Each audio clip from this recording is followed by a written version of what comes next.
Right, welcome back to Amped with me, Johnny Doom, and I'm on the sofa with Balls Deep. What a great name for a band. How you doing, guys? Yeah, good. It's scorching today, so we're all a little bit sweaty, but yeah, nice to have you in. Obviously, there's. I've seen you live. I saw you live before I saw you in our studio, so we'll talk about that first. But yeah, I saw you at an outdoor festival. Lots of people had been telling me how good you were. And I was like, oh yeah, how that, you know, obviously I hadn't heard you much. But yeah, when I saw you, I thought this band is really tight, really solid, just a great kind of, I suppose, bass and drum connection, some really nice riffs as well, and quite ferocious attack as well on the vocals. When I listened to it, it was like everything from, I suppose, classic rock influences and things like Clutch, and then things like Pantera as well, you know, kind of. So yeah, tell us about yourselves. When did you meet, and what got you, you know, playing the music you play? I mean, we've all met years and years and years ago. Yeah. Which is like, you know, me, Paul, and Will went to college together. We were in band at college together. Right. That was in about 1998. Yeah. We were all in separate Stoke bands. Yeah. You know, different groups. In the scene, so to speak. Yeah. We all knew of each other, and you know, we all partied together, and then we sort of all our bands come to sort of the end at the same time. So we just, me and you, decided, let's start another band. So we did. And then, and sound-wise, did you try and create something, or did it just come together in that way? You know, It just kind of came together, really. Yeah, we were into the same stuff anyway, like Snot. And both of us beforehand, well, all of us had been in more sort of technical bands. Yeah. We decided we wanted to step away from that technical, go a bit more punk. Things a bit more simple. Yeah, and just all about a groove, really. So that was the main aim. Well, like I said, it's got rocky grooves, but then the attack of kind of hardcore and extreme metal as well in there. But you know, varied sound. So yeah, I saw you live, and then the next time I ran into you was in our rehearsal studio. Because where we rehearsed, there's a studio on the side, and you were recording the album, which we're going to talk about in a sec. So yeah, you worked with who's now our bass player, Simon Reeves, on the album. You were kind of telling me earlier that it didn't really come. It wasn't originally maybe going to be an album. It was going to be a certain amount of tracks you were recording. Well, we always knew it was going to be an album, but we just sort of approached it differently, as in.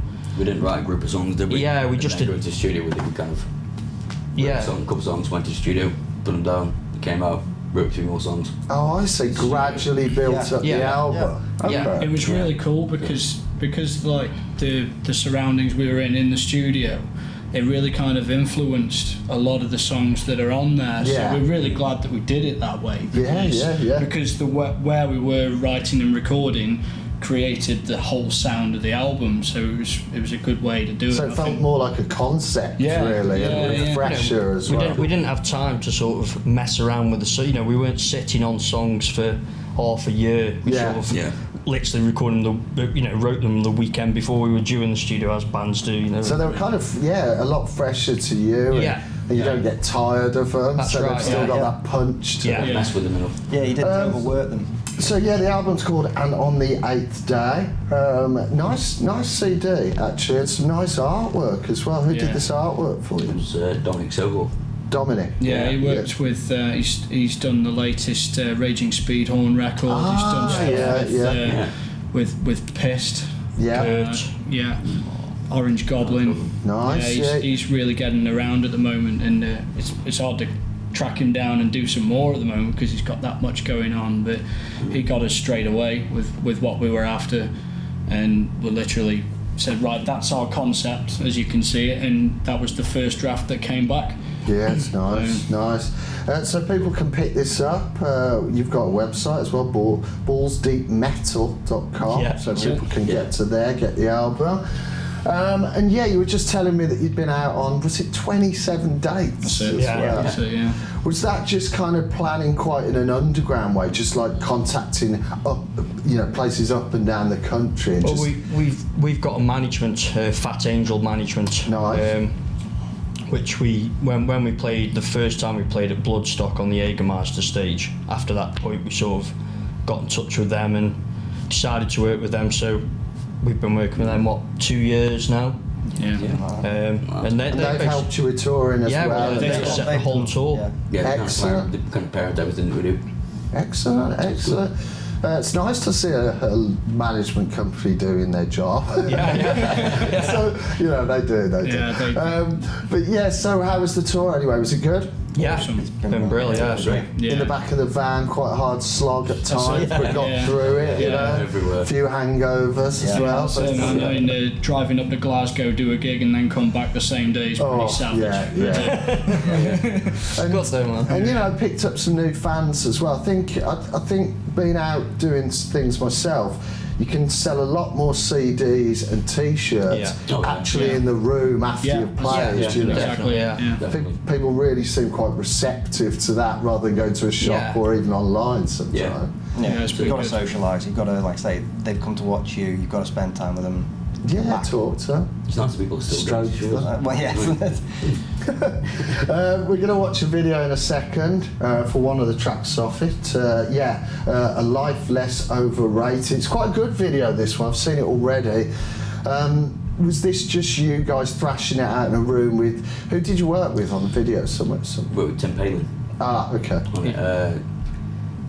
He's just kind of up and coming into really. Yeah, he's just starting out doing his doing music videos for as many bands as possible, and because we've known Tim for pretty much the same amount of time since the late 90s, and we just dragged him in and said, "Come on, mate, sort us out a video," and that's just us smashing it up in our rehearsal studio. Kind of what you need, though, isn't it? For a video, you don't need something too fancy. I mean, the reason we chose that track is it pretty much just quickly sums up the whole album. I think every little vibe that's in the album, that track sort of picks all those little vibes out. So with that, I think that was the reason. It's fairly hard hitting.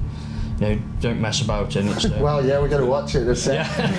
Just before we do watch the video, though, what's next? Are you going to do some more recording or get back out there on the road? What's the deal? I think we're going to do 1 or 2 more tracks. Next month? Yes. Or October. Keep writing. We're going to write them next month. Yeah, we're going to get written next month. Then put them down just before Christmas.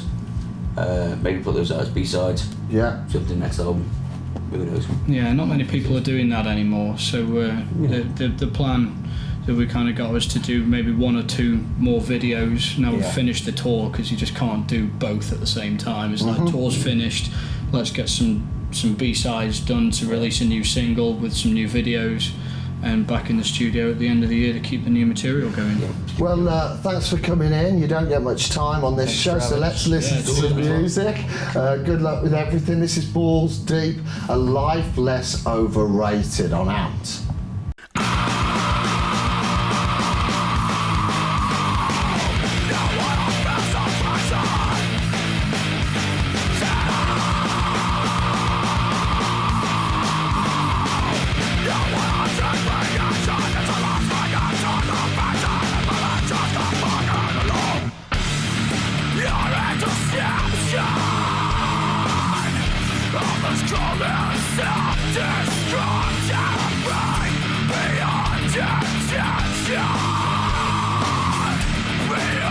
Yeah.